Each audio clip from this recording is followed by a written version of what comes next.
Welcome everybody. Hi. Hi. Welcome to the Get Rich Book Club. Today we are going to be getting specifics and learning how to spot your upper limit problem in your daily life.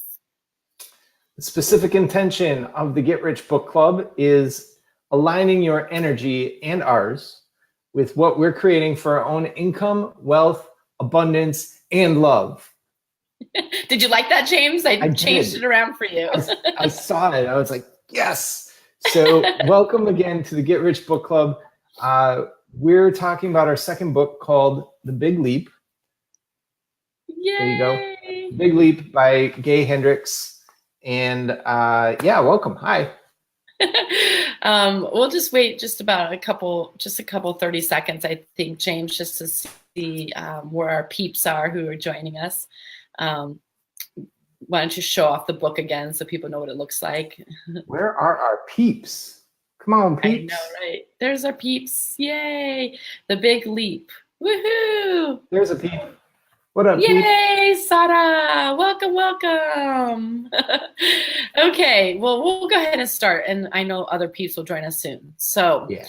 All right. So this book, The Big Leap, is all about you and your own version of the upper limit problem. The upper limit problem is what's holding you back from achieving your true potential. It's the last obstacle to ultimate success in wealth, work, and love. Hi, I'm Erlinda, the Energy Alchemist, and I'm all about transforming bad vibes into good ones. It's all about vibing up your energy to the level of love and peace, which helps transform the planet. And of course, helping you to achieve greater results in your life. I'm here with... I got so excited about the greater results in your life. I was like, yeah, that's what I'm about, is getting greater results in your life. And then I forgot to say I'm here with... Hi, everybody. I'm here too. My name is James Bastian Van Hofwegen. I'm a realtor here in Chicago. I help people fulfill their dreams through real estate. So I'm happy you're here. I'm happy you guys are here too. And James, I am totally happy that you're here. I guess I got so moved by what I'm up to, where we're creating results, greater results in people's lives. Like the whole Get Rich Book Club is part of that, is creating greater results in our life. So I wanted to really quick, hi everyone, do a quick recap of the hidden barriers that we talked about last week. So the hidden barrier number 1 is feeling fundamentally flawed. Remember that barrier? Yes. I was feeling that yesterday. I was feeling that this morning.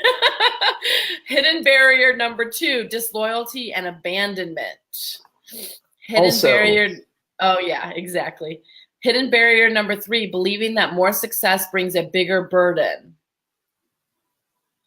Number 4, the crime of outshining. So if you guys remember in our last chapter, we were talking about the hidden barriers to success. And sometimes, hi Rebecca, hi Alexa. Sometimes there's these hidden barriers that kind of are unconscious or consciously, like now we're conscious of them, but they really, really are what's stopping us from being successful, right? Having greater success and money and love. And creative expression. So really quick, feeling fundamentally flawed, disloyalty and abandonment, believing that more success brings a bigger burden, and the crime of outshining. Yeah, so let's get specific for a moment. When you're upper limiting as a verb,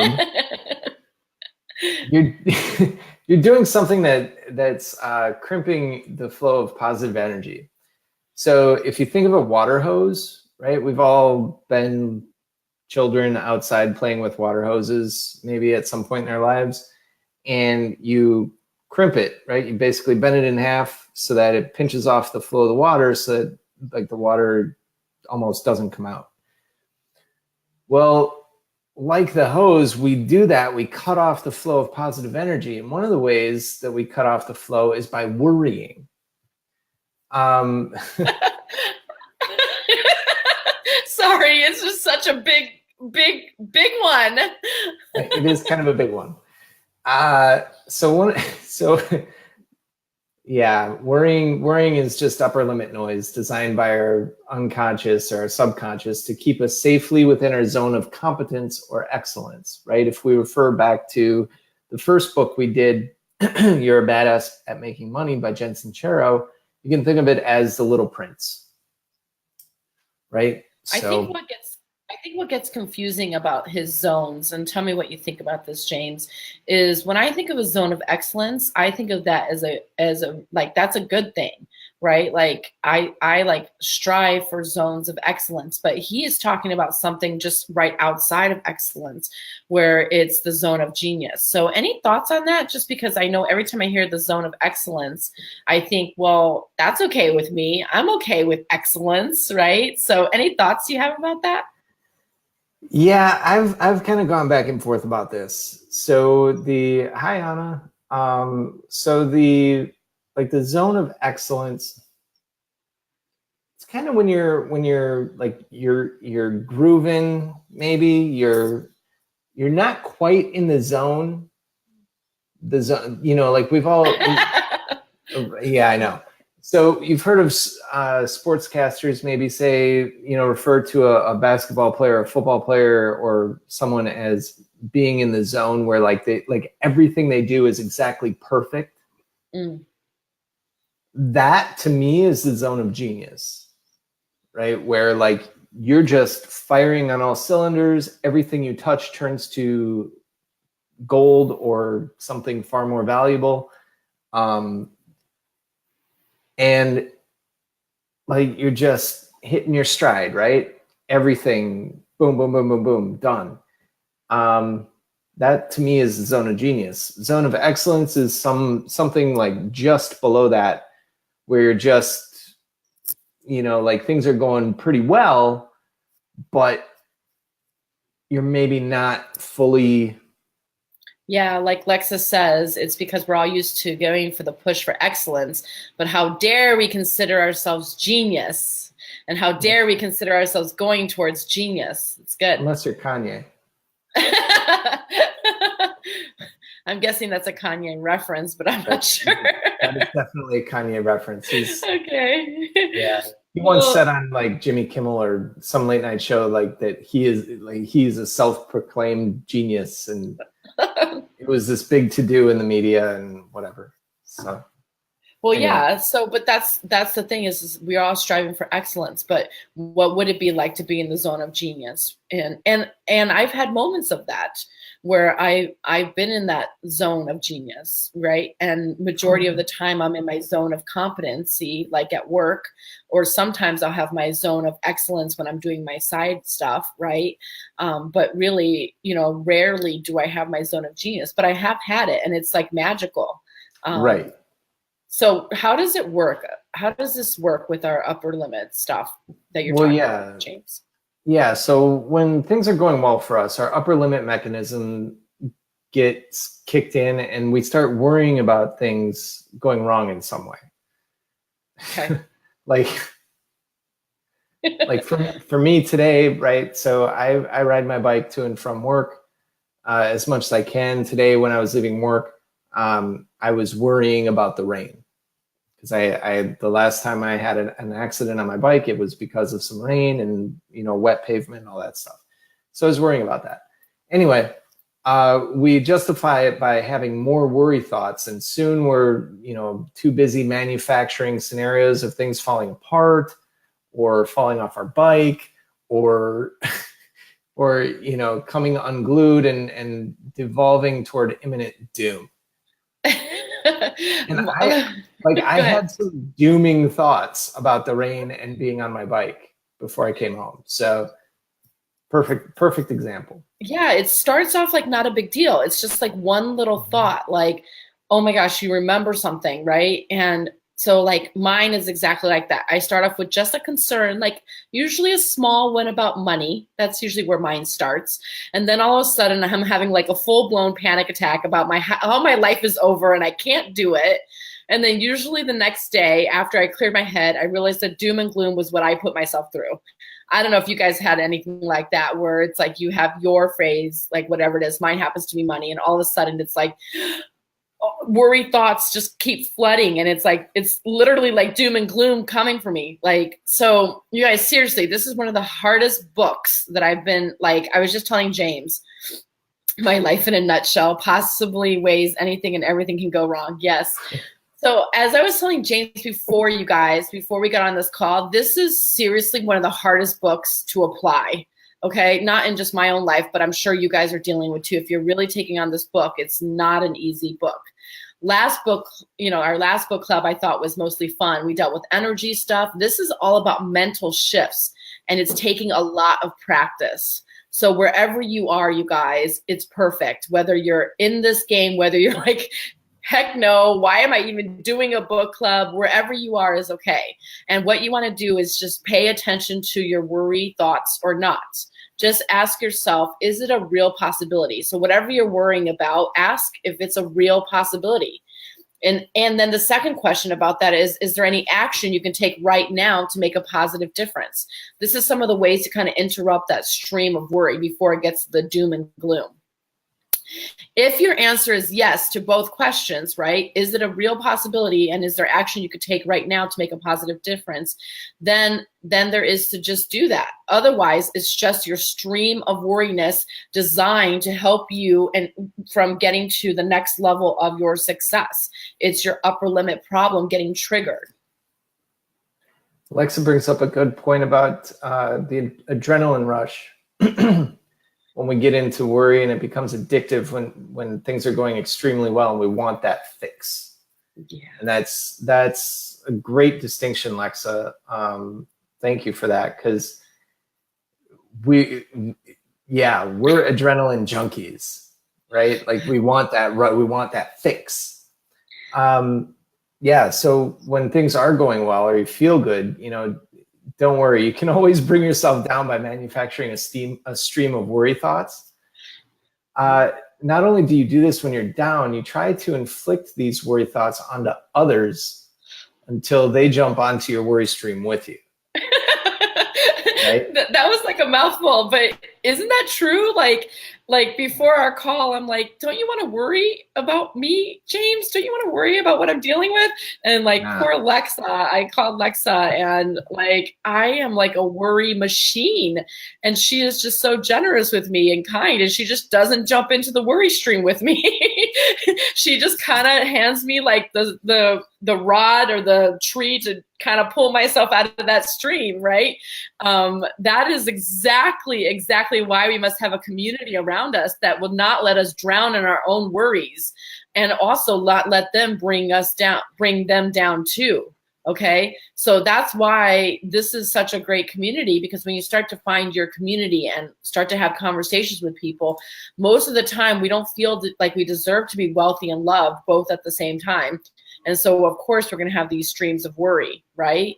And then we're going to try to find people to to join that worry bus with us, instead of them being very powerful and keeping us from that bus. So worry is definitely an addiction.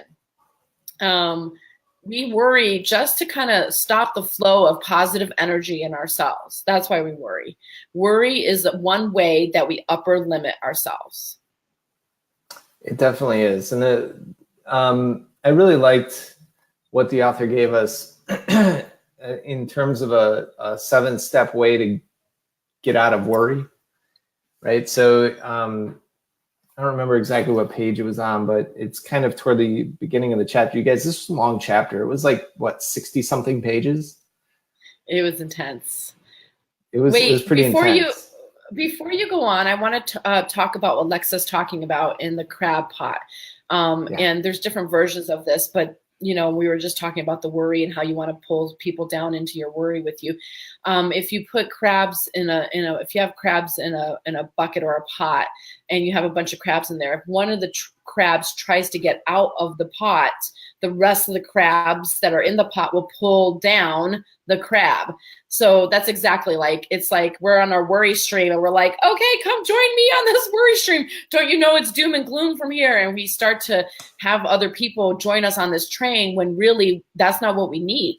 we need a community of people to keep us out of the worry stream, to help us feel good, to help us expand our capacity to feel good.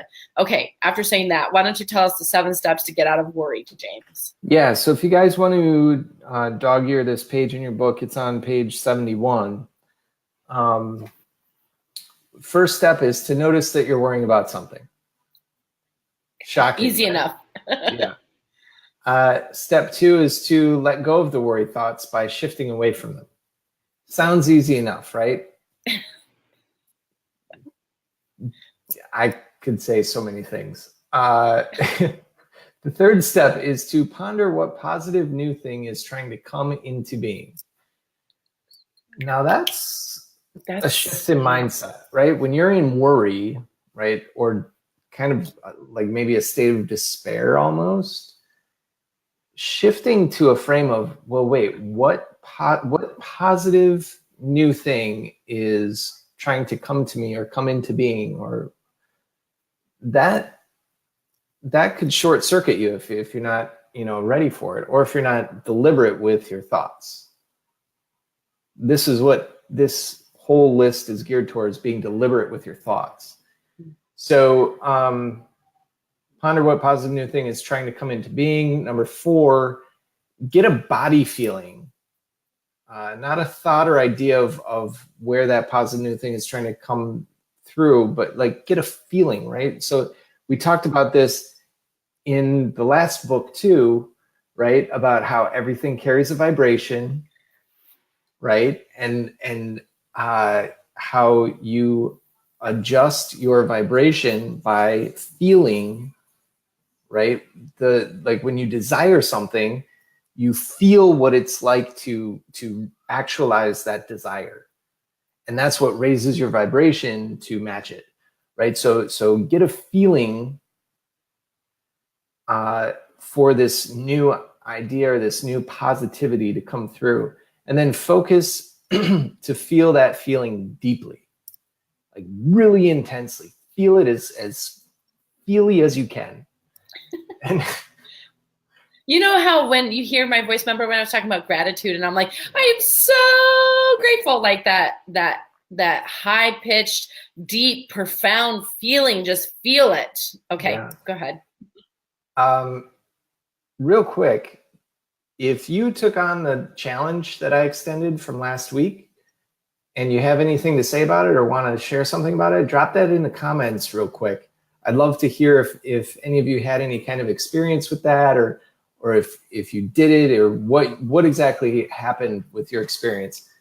Drop that in the comments. I'd love to hear it. Will you remind people what the thing was so that people can respond accordingly? Yeah, I don't know if I remember, but how are you gonna have people? No. Of course I remember. So it was to celebrate, like allow yourself to celebrate, or shine in a particular way, right? I mentioned, giving strangers high fives, or like jamming out on the street when you're, walking down the street with your headphones on or something like that, or, whatever it was. Just allow yourself to be a little bit freer and more expressed in what you were up to, and to see how your environment around you shifted or accommodated or adjusted to either match or withdraw from you. So that was, but that actually ties into number 5 here, which is to, focus and feel that feeling deeply, right? So when you do that, you might notice that your posture changes, or you smile, or whatever it is. And then step 6 is let yourself feel it deeply for as long as possible. Revel in that feeling. And then probably later, like maybe not right away, but probably later, you'll get an idea of what that positive thing was trying to come through to you. So you notice that we started with worry and we ended up in like reveling in a new thought or idea or some new energy. But what's amazing here is the shift in context, right? From despair or worry to possibility and creation. And so this seven-step process, though it seems a little bit simplified maybe, it's actually kind of remarkable if you follow it. Yeah, well, also, I think Abraham and Hicks talks about going upstream. And so we're using the stream as an example. Like the worry stream is like carrying you, is like the worry stream is like going upstream, right? And so you're on, like, you're just fighting against like reality. And all you need to do is let go of the oars and turn around and go with the flow. So I had a really fascinating example was I was moving this week. And it was intense. I did not want to ask people to help me move. I felt like I was a burden. And then people offered to, I made some requests and people said yes. And then I felt like I needed to contribute to them, like do something for them and like to make it even. And the reciprocity got kicked in. And as I was packing, I was so upset with myself because I didn't plan every detail. Like I didn't realize how much stuff I had. I didn't it was these worry thoughts, like they're going to be mad at me. There's not going to be enough time. Like it just started down this worry stream. And I keep saying down the stream, but it's like going against the current of the flow of life, right? And so that 7th step is all great, but when you're midstream of worry, that's where it's like, are you going to stop? And that's what he's talking about, stop and notice it, right? But I'm saying also you want to get straight with yourself. What is the real concern here? And the real concern about me moving was that, 1, I'm going to look bad because I didn't plan accordingly. 2, I don't want people to not like me. I want to be liked, right? So those were some of the real concerns underneath the whole worry that I was dealing with when I was moving, right? It's usually not what you're worried about. So I was worried about moving, but really there was some underlining concerns, right? And so the author talks about what you're not worried about, it usually has nothing to do with reality. Like I said, had nothing to do with moving. I think what the author is saying is great, but not if you've really been addicted to worrying. So this is the 7-step stream. The 7 steps that he talks about is excellent. But what if you have an addiction to worrying? Anybody have addictions to worrying out there? I hope I'm not alone. So the first thing is you want to admit you have a problem with worrying, and then see it for what it really is. What is the worrying really covering up? I kind of gave you guys an example, but you just want to look in your own life. James, do you have something to say? Mm-hmm. Okay. Mm-hmm. What is the worry really trying to cover up? Like I said, I'm worried about moving. And there was several things underneath it that it was covering up, right? What is the thing that you're avoiding to see? What is the insight trying to tell you? Basically, what are the real feelings that are trying to be brought to the surface? Something is trying to get your attention. Look beyond the worry thoughts, and you will often find a new direction that's being laid out for you. So after I started looking at what was the new direction, James, I saw that it was actually allowing contribution, and how much I just was resisting contribution. That was the something that was trying to get my attention. That was the new direction that was being laid out for me. Gotcha. So the interesting thing that the author says is, which I find myself currently, is like worrying about money, right? So for example, worrying about money is simply a sign to revel in the joy and my moments, to expand my capacity for abundance and love, or contribution, right? Like I was talking about. So this was key for me. He states, to my knowledge, the combination of greater love and abundance is something new in my family lineage. This is what he's talking about. This was just brilliant. It's new territory, and I'm learning to live in it. To do that, I need to overcome thousands of years of programming that adversity is a constant requirement of existence. So we need to savor our success.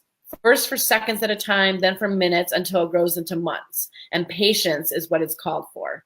So that was kind of a lot. Did that communicate, James? Because I know that was a lot. I was kind of going in and out of my example, but yeah. It I think if you read the chapter, you're right there with Erlinda, and you probably are thinking of some of your own personal experiences and how you deal with it as it relates to worry. My own personal thing is, like, I don't actually worry too much, but it's like it's all relative in my experience, because I don't know, everybody else around me seems to worry about me or for me, and like I have zero concern about what they worry about. Like most of it's for my own safety or my health or whatever, which is great. I love it. They care for me. I appreciate that. And like, I have zero concern about that. I don't know. And so I don't know. I don't think I worry too much, except for maybe like relationship issues, relationships with people that are important to me and stuff like that. I do tend to worry about that, but often that's just a phone call away, I don't know. The point I think for this is to practice that sometimes you're not just dealing with your own worry, it's lineage. So even though you might not have some concerns or worry, you're dealing with the lineage around you or the network of conversations around you that have worry.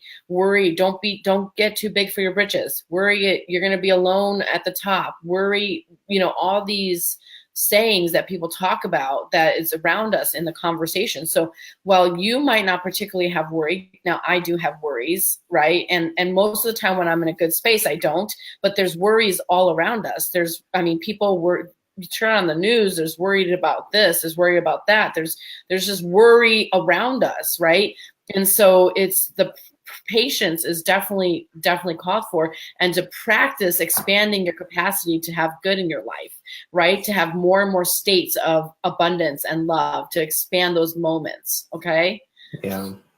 As you said that, one prominent worry of mine is growing old alone. I worry about that. Yeah. So thanks for saying that.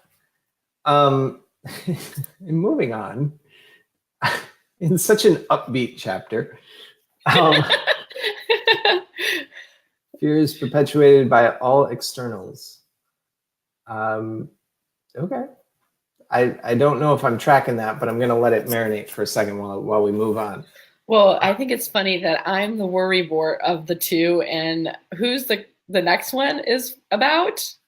Criticism and blame? Is that what we're talking about? I'm masterful exactly. At this. I am a master at criticism and blame.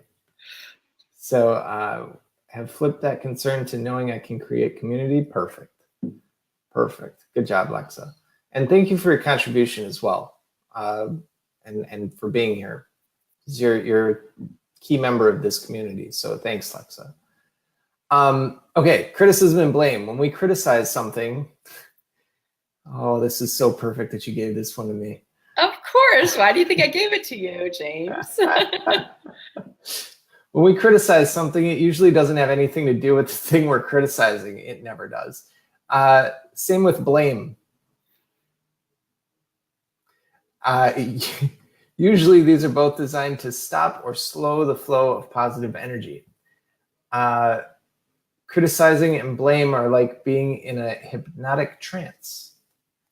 We really believe the other person has done wrong. Right? And you guys, the hardest lesson that I continue to learn is that whenever you start doing this, it really should be this. Because every time I do this, it's always this. Oh, okay. I'm criticizing and blaming myself right now. So we really believe the other person has done wrong, right? I mean, usually in my case, I'm right. But in all seriousness, the author, amen, Lexa, the author talks about these being an addiction too, and they are. This is the #1 destroyer of intimacy in close relationships. Woo! Say it again, James. Did you hear that? Oh yeah. Say it again. That's particularly poignant for me. Yeah, for me too. It's like, wow. Number one destroyer of intimacy in close relationships: blame and criticism. Wow. So this is important, right? Self-criticism and criticizing others are one and the same. They're both, they're both very addictive, very popular ways of busting up the flow of popular energy. And criticism works the same as worry does. It's only useful if it concerns something real and you can do something about it. Only useful if it concerns something real and you can do something about it. Okay. I think I just want to stop for a second because self-criticism, we're not self-blame too. We're not just talking about external, like over there, but what if you're criticizing yourself? And I don't know about anybody out there, maybe you let us know, but yeah, sometimes it's like, I just go on this rampage of criticizing myself, and it's self-criticism, and it's addictive. It's totally addictive. Yep. Every day. Yep. Every day. I'm a junkie. Worry, blame, criticism. This chapter is just really, really, I don't even know. Yeah. You guys, this chapter really is kind of a Debbie Downer, I do have to say, but it really does matter. It matters because it's giving us some distinction, and it's giving us an opportunity to practice that muscle in the spiritual gym, in the gym, to change our mindset, you guys. So hang through it, okay? There's a lot going on. We're talking about a lot. Yes, we self-criticize all the time. Totally hear you, Anna. And that's the thing. This chapter is intense, you guys. And this is like you know me. I like to be like, yay, rah, rah, rah. And I'll give James the more serious parts, right? But this chapter is so intense. And it's also enlightening because it is giving us distinctions to practice our mindset, shifting our mindset. Yeah, it's super confronting for me. Right? I know. Just boom in my face. So anyway, right. The assignment here is to become a keen observer of your critical statements, the ones that either come out of your mouth or that go into your head. Become a keen observer of those statements, you guys. If you really look, you guys, seriously, there's probably 99.9% of the time that you're thinking or talking is in some sort of fashion of either worry, criticism, or blame. I mean, really, just if you pause for just 1 second, you can kind of feel and hear all those thoughts and all those things that are coming out about how you're not good enough. How, is this making a difference? Am I going to make it? Is this going to be okay? I mean, there's streams of them. Okay. Right. The next one he talks about is deflecting. So we stop the flow of positive energy by avoiding it altogether. I know I do this a lot. I never really allow things to land, especially with how great I am or what a contribution I am. So deflection keeps the positive energy from landing, from being received and being acknowledged. Geez, I think I would have totally changed my self-esteem if I had received and acknowledged all the positive energy that's sent my way instead of deflecting it. Think about that for a second. If you allowed and accepted all the positive energy that people send you without deflecting it, imagine your self-esteem, right? So right now, you guys, just say something positive about yourself. And if you know each other, some people online, we have Anna and Lexa and Sada and a few, I think Rebecca and a few other people. Just say something nice about yourself or say something nice about someone else. Go ahead, drop it below, you guys. Okay, deflecting. See how much you deflect when somebody acknowledges you.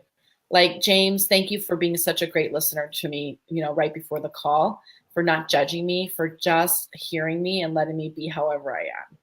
So thank you. Yeah, you're welcome. So deflection keeps us from challenging ourselves. It's preventing us from expanding our capacity for experiencing positive energy.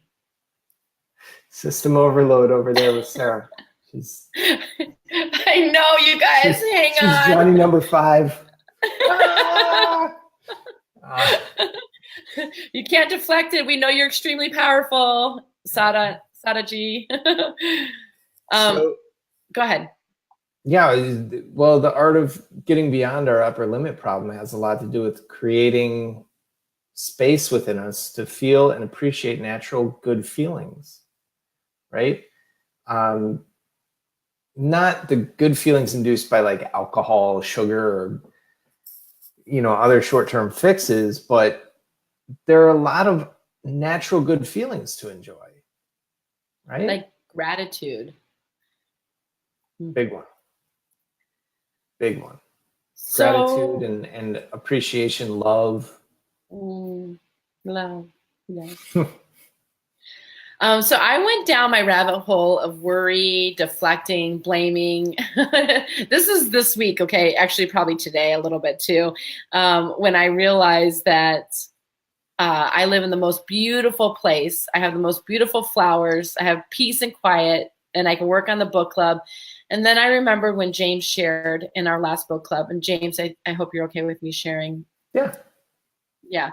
So this thing that popped into my head was James had shared that he was homeless for a time when he lived in his car. And so here I am midstream of my worry and trying to bring gratitude and trying to shift that worry stream. And then I had the thought about what James had shared. And I think about that because, your whole life has changed for the better, would you say? Oh, yeah. Like night and day. Yeah. And I thought to myself, there are so many natural good feelings to enjoy.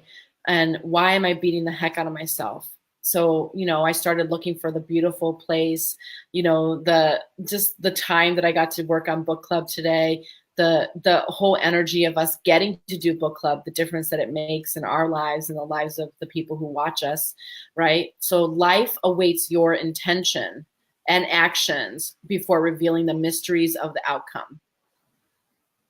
I'm going to say that again, okay? Life awaits your intention and actions before revealing the mysteries of the outcome. So we're so looking for the outcomes, but we're forgetting to set our intentions and take the actions. So I want to talk about the next thing, okay? Squabbling. I've never really used that word before, but the author talks about squabbling. It's arguments. They're one of the most common ways to bring yourself down when you hit your upper limit.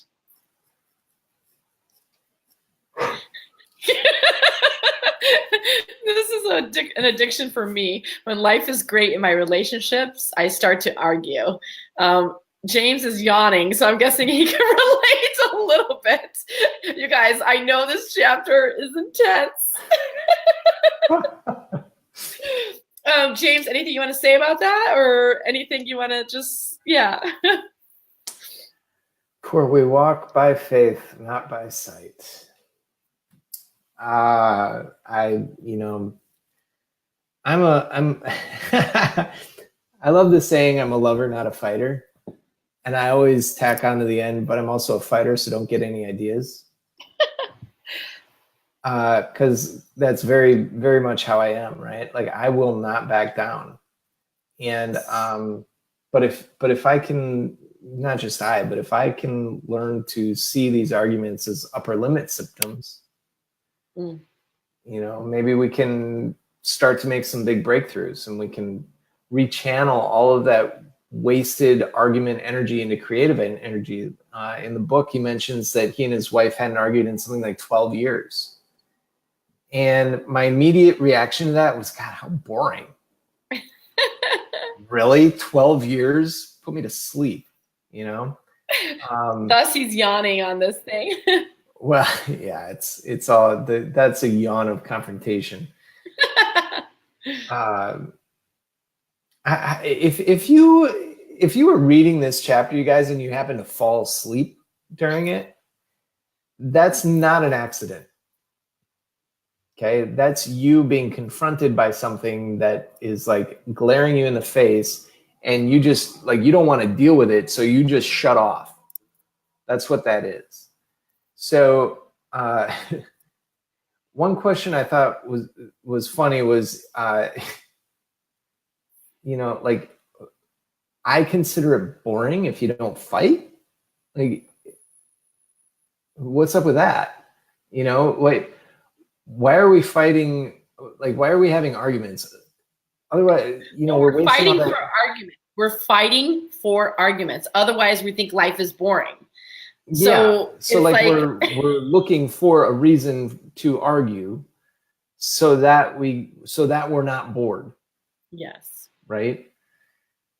When really, you guys, couldn't we just focus our energy on something else? Like literally anything else.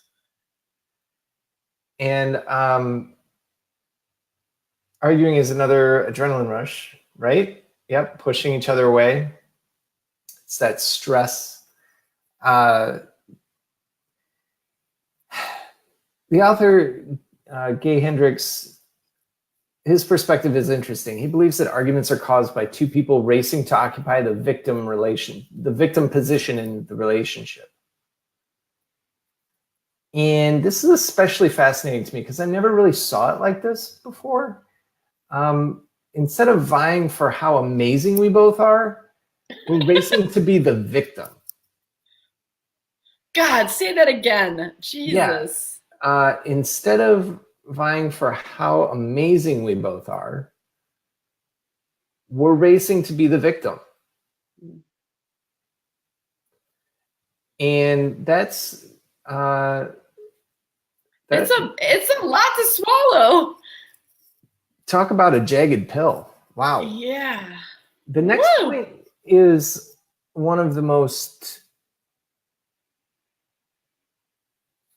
intriguing for me.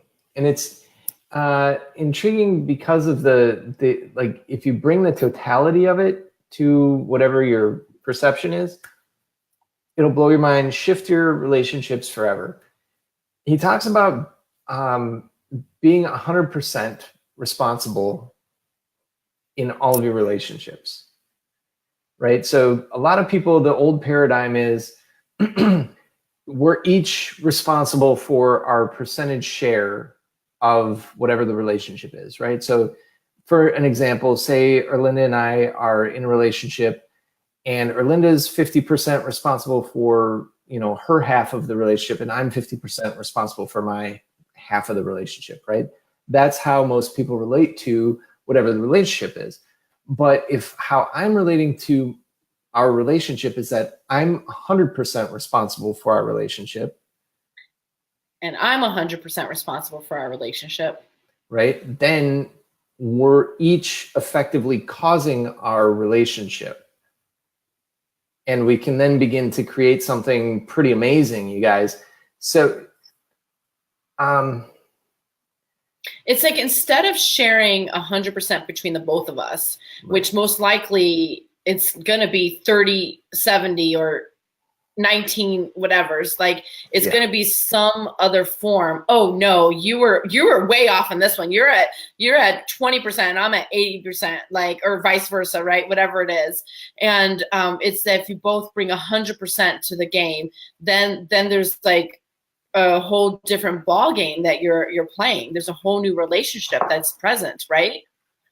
And the this is just beautiful. Page 88, he said how he gives an example of how this would play out in real life, like the conflict in the Middle East between the Muslims and the Jews. Boils down to something very simple, right? The Muslims say, no matter what's happened in the past, we now take 100% responsibility for creating this conflict and 100% responsibility for resolving it. And the Jews say, look, no matter what's happened in the past, we now take 100% responsibility for creating this conflict and 100% responsibility for resolving it.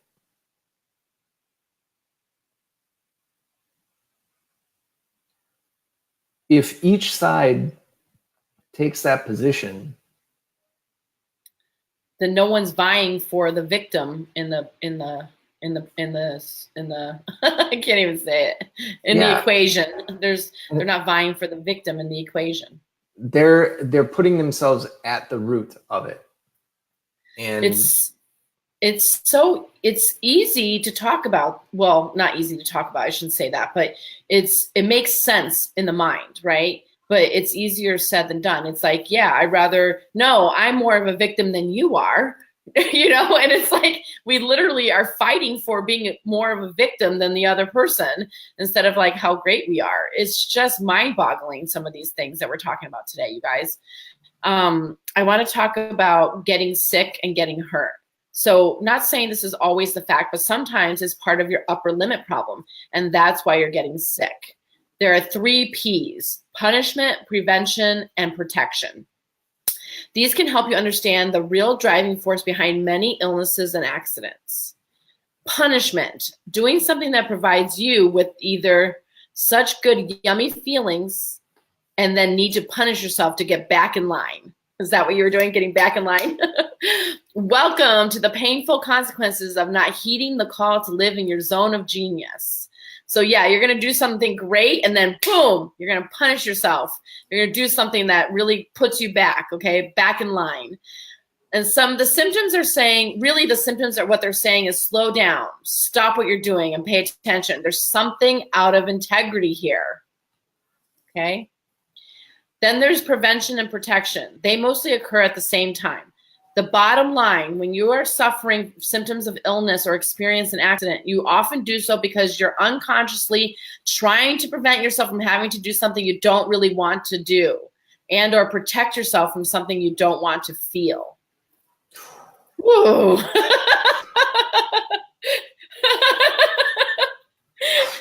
Oh my goodness, like you guys.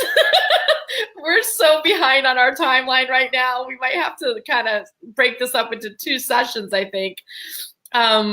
This is so intense because, I mean, most of the time it's like, boom, punishing myself, right? Or if I don't want to do something or I don't want to feel something, then definitely it's like get sick or, you know, get into an accident or stay in bed till noon, whatever it is. Yeah. Like.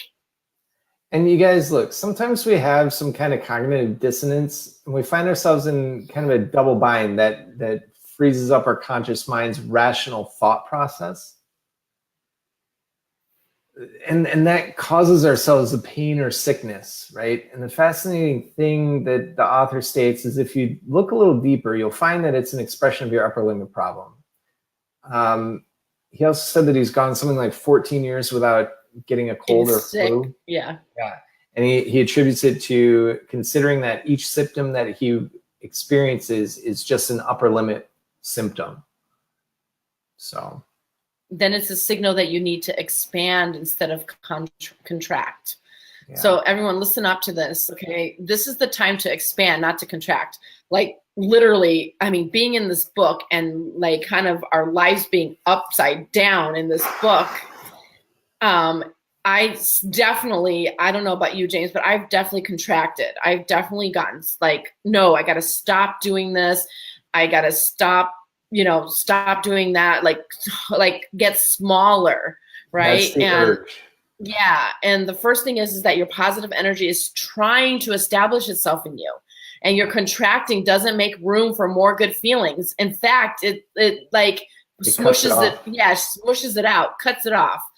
So, I've heard this before, maybe you know more about this, James, but like in business, I heard when you're struggling, the feeling and the desire is to contract that's when you need to expand. You need to spend more money on your marketing. You need to expand more and be more out there. So this whole time I've been contracting instead of expanding, like I've canceled my events, stopped participating in certain things, all because it seems best to kind of contract.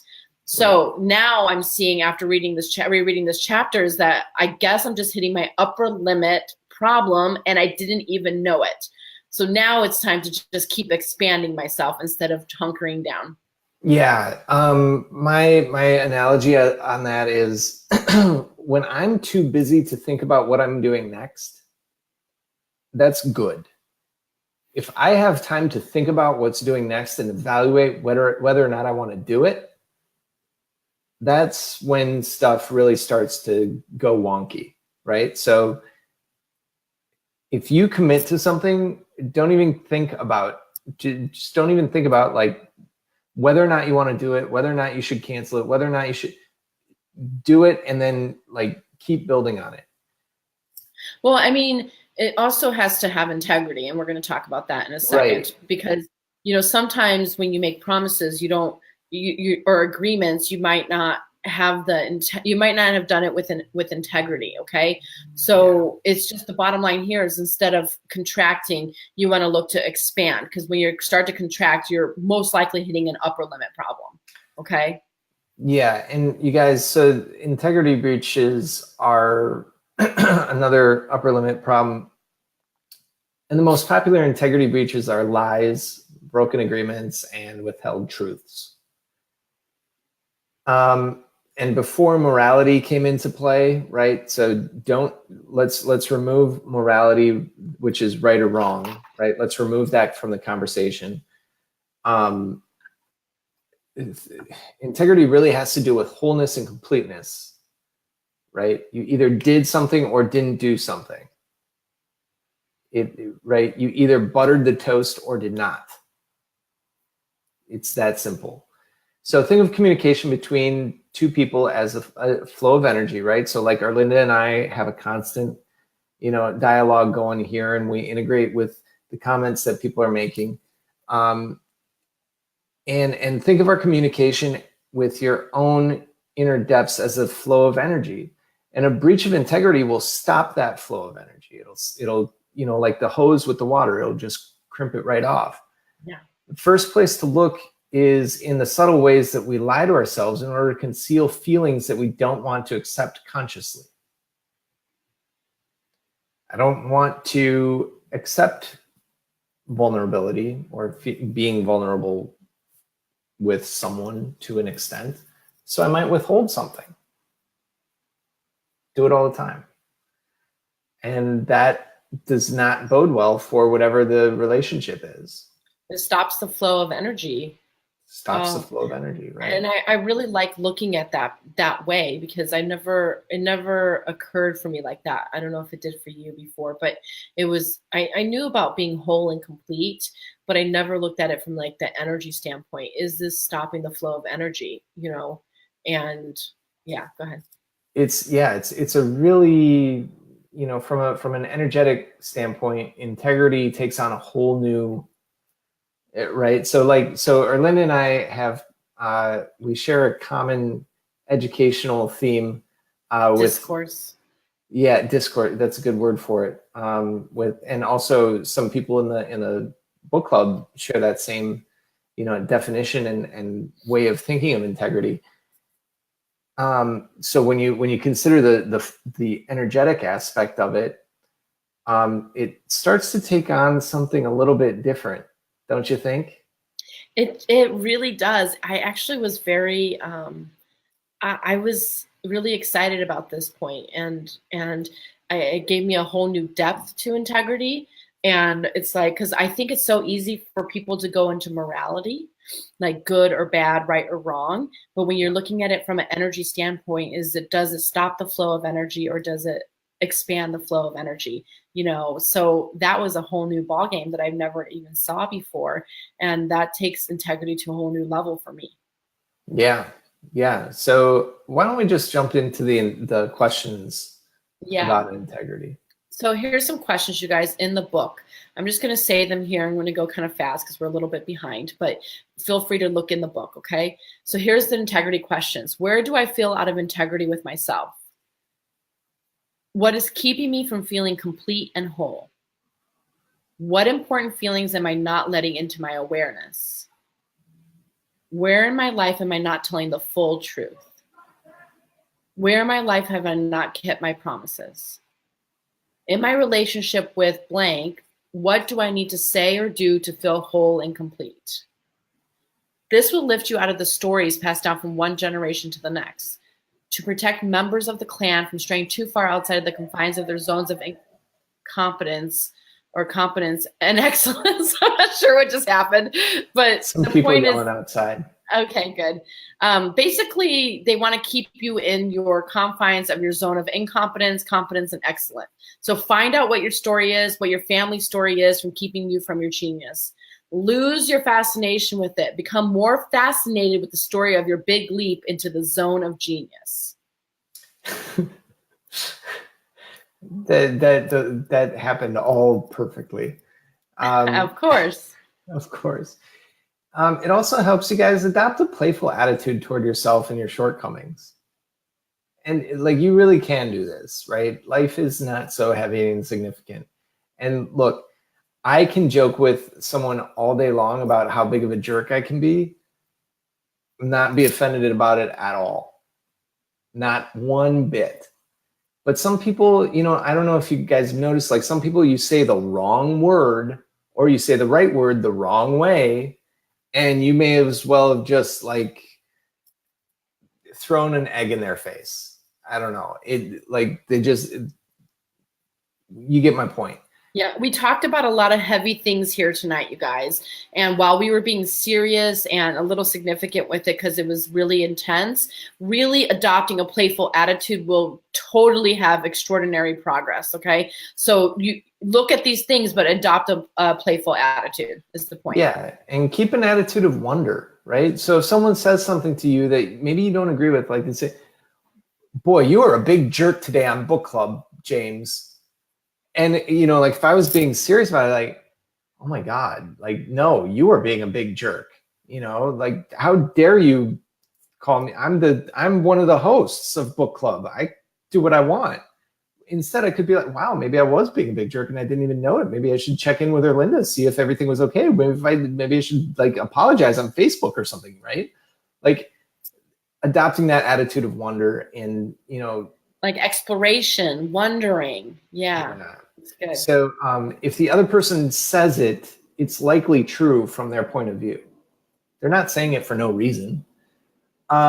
Make a list of your upper limit behaviors, right? And the most common ones are worrying, blaming criticism, getting sick or getting hurt, squabbling, hiding significant feelings, right? So make lists of those and identify them. Stay curious about it. Yeah. Notice integrity breaches where you're not keeping agreements. Are you late? Are you constantly late? Are you constantly 5 minutes late? Right? Is it not that big of a deal if you're late? Being late is a big one for me. Apparently. Yes. Not speaking significant truths to the relevant people, right? All integrity breaches. Also deflecting. Not letting positive energy in is not good. I cannot wait for me to like practice that one, James. It can literally alter, probably not maybe, but alter my whole life, my whole being and existence. So just in that one thing. The first time I got acknowledged, like I actually felt acknowledged. I actually remember the words. It was back in like 2003. Yeah. Sorry. And the person said that I'm a sweet, sweet man with a beautiful head of hair. No one ever complimented my hair before.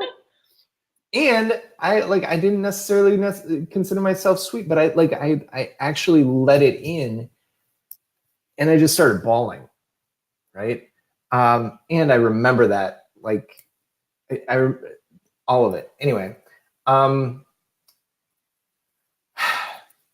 when you're doing any of these things, shift your attention to the real issue, okay? And which is expanding your capacity for abundance, love, and success.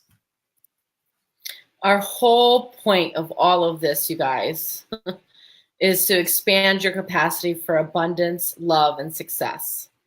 Okay?